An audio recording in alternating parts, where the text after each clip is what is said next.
ఇరు తెలుగు రాష్ట్రాల్లో కందిని ఖరీఫ్, రబీ కాలాల్లో సాగు చేస్తారు. ఖరీఫ్లో అధిక శాతం వర్షాధారంగా సాగవుతుంది, కానీ రబీలో మాత్రం ఆరుతడి క్రింద సాగు చేస్తుంటారు. ఖరీఫ్లో 150 నుంచి 180 రోజులకు అంది వచ్చే కంది పంట రబీలో సాగు చేసినప్పుడు 120 నుంచి 130 రోజులకే పూర్తవుతుంది. దీనికి తోడు శనగపచ్చ పురుగు సమస్య కూడా ఈ కాలంలో తక్కువగా ఉండి దిగుబడులు నాణ్యంగా ఉంటాయి. రబీ కందిని సెప్టెంబర్ 15 నుంచి అక్టోబర్ 15 వరకు విత్తుకోవడానికి అనుకూలం. రబీ కంది వివరాలు తెలియజేస్తున్నారు పార్వతీపురం మన్యం జిల్లా రస్తాకుంటబాయి కృషి విజ్ఞాన కేంద్రం శాస్త్రవేత్త డాక్టర్ శ్రవంతి. కంది పంటను వర్షాధారంగా ఖరీఫ్లోను అలాగే రబీలో కూడా సాగు చేసుకోవచ్చు. కందిని ఏక పంటగానే కాకుండా మిశ్రమ పంటల సరళిలో సాగు చేసుకుంటే అధిక దిగుబడి సాధించవచ్చు. రబీ విషయానికి వస్తే ఇది సెప్టెంబరు, అక్టోబర్ మాసాల్లో విత్తుకోవాల్సి ఉంటుంది. ఈ కంది పంటలో నేలలు ఎలాంటి నేలలు కావాలంటే నీరు త్వరగా ఇంకిపోయే ఎర్రరేగడి నేలలు, గరప నేలలు, చల్కా నేలలు అనుకూలము. అలాగే ముంపు నీరు పోయే వసతి గల నల్లరేగడి నేలలు కూడా అనుకూలమే. కానీ చౌడు నేలలు అయితే మాత్రం పనికిరావు. అనువైన రకాలు చూసుకున్నట్లయితే LRG41 అనే రకము. ఇది ఖరీఫ్‌కి, రబీకి 2 సీజన్స్‌కి అనుకూలమే. పంట కాలం 120 నుంచి 130 రోజులు ఉంటుంది. ఎకరాకి సరాసరి దిగుబడి 8 నుంచి 10 క్వింటాల వరకు వస్తుంది. ఇది శనగ పచ్చ పురుగును కూడా తట్టుకుంటుంది.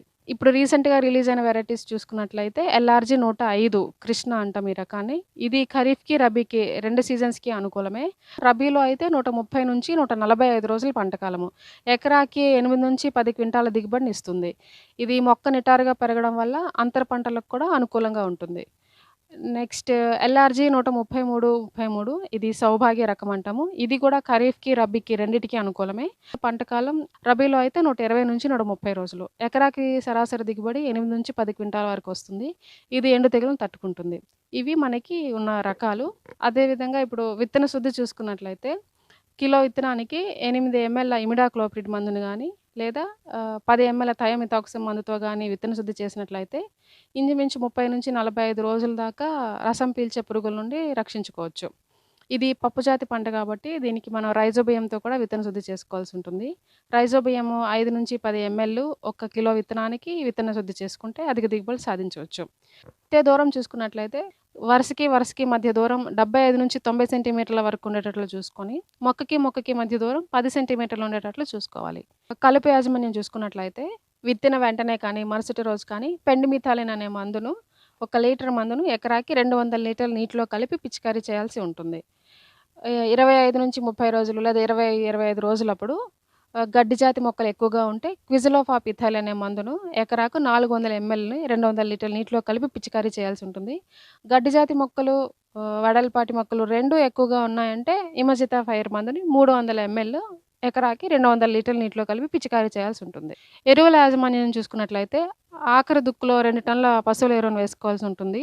16 కిలోల నత్రజని ఇచ్చే ఎరువుల్ని, 20 కిలోల భాస్వరాన్ని ఇచ్చే ఎరువులను వేయాల్సి ఉంటుంది. ఈ కంది పంటలను మనం అంతర పంటలాగా కూడా వేసుకోవచ్చు. కందితో మనం వేరుశనగ, పెసర, మినుము, తృణధాన్యాలు, అలాగే మొక్కజొన్న, జొన్న, సజ్జ వీటితో అంతర పంటలుగా వేసుకోవచ్చు. పెసర, మినుము ఇలాంటివి అంతర పంటలుగా వేసుకునేటప్పుడు ఒక వరుస కంది వేసుకొని 7 వరుసలు పెసర, మినుము గానీ వేసుకోవాల్సి ఉంటుంది. మొక్కజొన్న గానీ, జొన్న గానీ లేదా సజ్జ గానీ వేసుకున్నట్లయితే ఒక వరుస కంది వేసుకొని 2 వరుసలు ఈ మొక్కజొన్న పంట గానీ, జొన్న పంట గానీ వేసుకోవాల్సి ఉంటుంది. అంతర పంటల్లో వేసినప్పుడు ప్రధాన పైరుకి, అంతర పంటలకి వేరుగా ఎరువులు వేయాల్సి ఉంటుంది. ఇంకా నీటి యాజమాన్యం చూసుకున్నట్లయితే రబీ పంటలో 2 తడులు ఇవ్వాల్సి ఉంటుంది.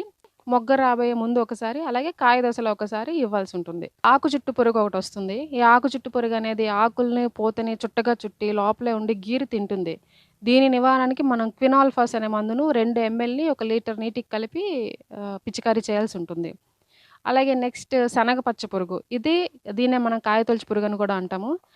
పూత దశలో గానీ, పిండి దశలో గానీ కాయలను రంధ్రాలుగా చేసుకొని గింజల్ని తింటూ ఒక కాయ నుండి మరో కాయకి ఆశిస్తుంది. దీనికి ముఖ్యంగా సమగ్ర సస్యరక్షణ చర్యలు పాటించుకుంటే మంచిది. అంటే వేసవిలో లోతు దుక్కులు చేయడము, ఈ శనగ పచ్చ పురుగు తట్టుకునే రకాలను వేసుకోవడము, లేదా ఎకరాకి లింగాకర్షణ బుట్టలను ఎకరాకి 4 చొప్పున అమర్చుకోవడం, ఇలాంటివన్నీ చేస్తే ఈ శనగ పచ్చ పురుగుని తగ్గించుకోవచ్చు. ఇది పురుగు ఉధృతి ఎక్కువగా ఉన్నట్లయితే మనం రసాయనాల ద్వారా దీన్ని నివారణ చేసుకోవచ్చు. ఉధృతిని బట్టి పైరు తొలిపూత దశలో ఉన్నట్లయితే క్లోరిపైరిఫాస్ మందును 2.5 ml మందును లీటర్ నీటికి కలిపి పిచికారీ చేయాల్సి ఉంటుంది. కాయ దశలో ఉన్నట్లయితే క్వినాల్ఫాస్ మందును 2 ml 1 లీటర్ నీటికి కలిపి పిచికారీ చేయాలి. కందిలో రసం పీల్చే పురుగులు వచ్చే ఆస్కారం కూడా ఉంది. ఈ రసం పీల్చే పురుగులకి నివారణకు డైమిథోయేట్ అనే మందుని 2 ఎంఎల్ 1 లీటర్ నీటికి కలిపి పిచికారీ చేయాలి. ఇందులో వచ్చే తెగుళ్ళు చూసుకున్నట్లయితే ఎక్కువగా ఎండు తెగులొస్తుంది, వెర్రి తెగులొస్తుంది. ఈ ఎండు తెగులు మొక్క ఏంటంటే తెగులు సోకిన వెంటనే ఆ మొక్కను గాని మనం చూసినట్లయితే పూర్తిగా గాని మొక్కలో సగభాగం గాని వాడిపోయి ఎండిపోయి ఉంటది. కాండం దగ్గర చీల్చి చూస్తే గోధుమ రంగు చారలు కనిపిస్తా ఉంటాయి. ఈ తెగులు నివారణకి ఇది అధికంగా కనిపించిన పొలాల్లో దీన్ని మనం జొన్న పంటతో పంట మార్పిడి చేయాల్సి ఉంటుంది.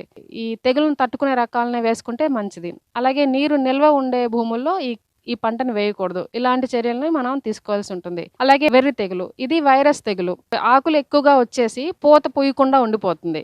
ఇది ఇరియోఫిట్ మైట్ అనే నల్లి ద్వారా వ్యాప్తి చెందుతుంది. ముందస్తు నివారణ చర్యలో భాగంగా నల్లి నివారణకు లీటర్ నీటికి 3 గ్రాముల నీటిలో కరిగే గంధ పొడిని తీసుకొని దాన్ని కలిపి ఒక 10 రోజులకు ఒకసారి 2 దఫాలుగా పిచికారీ చేయాల్సి ఉంటుంది. ఈ విధమైన చర్యలు పాటించినట్లయితే మనం అధిక దిగుబడులు సాధించవచ్చు.